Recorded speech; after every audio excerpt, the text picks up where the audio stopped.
So, when we talk about communicating effectively to a broad audience, one of the key ideas is to always think about the use of plain language. Now, what do I mean by plain language? So, one definition of plain language that's being currently used by the US government is plain language, which is also called plain writing or plain English, is the communication your audience can understand the very first time they read or hear it. So, how do we do that? How do we design communications in plain language so that the audience can understand it that easily? There's increasing evidence that designing your communications to always use plain language helps less literate people make sense of your messages. But the interesting thing is, it's also true that the evidence shows that using plain language does not hurt or bother more literate people. It's better for everybody. And in fact, the US Food and Drug Administration says, writing in plain language is not unprofessional. It's not dumbing down the message or talking down to the audience. Quite the contrary. When you write clearly and get to the point without using unnecessary words or technical jargon, you get your message across more quickly and increase the chance that the information will be understood and used. In fact, in the US, there's a law right now called the Plain Writing Act that requires that federal regulations and communications to be written in plain language.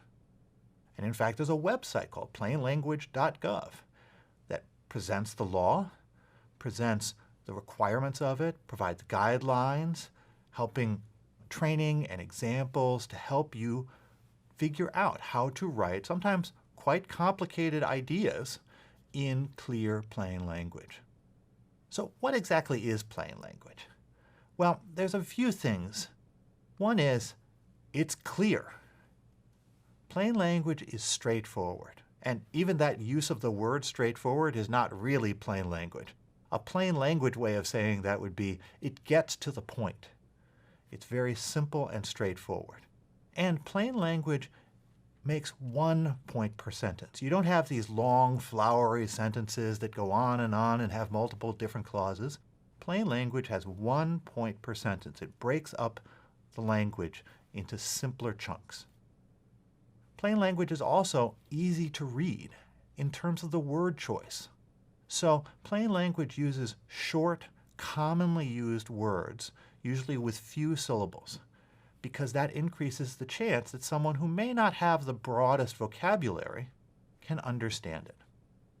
Plain language is also concrete. It tends to avoid using abstract ways of describing something, but use very concrete examples, very concrete language. And plain language is concise. It only uses as many words as needed. You don't add in, it doesn't make it better to put in more words. Quite the contrary. If you can say it in 10 words instead of 20, plain language principles always argue that you should.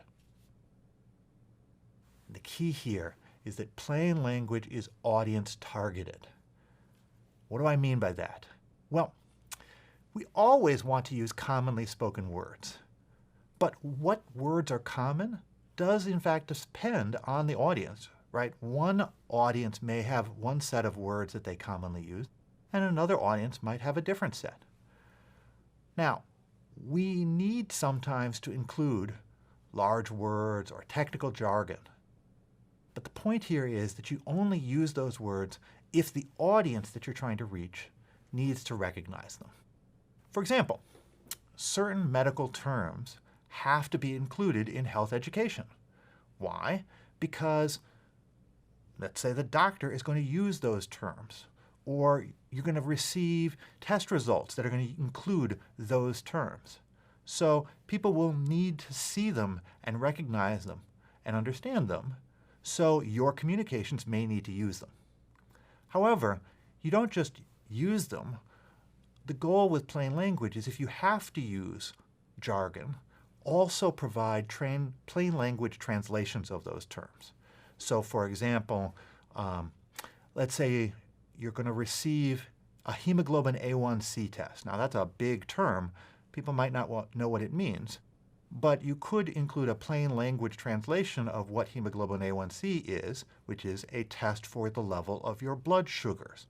Blood sugars is a much more plain language phrasing of the underlying idea that's represented by the hemoglobin A1C test.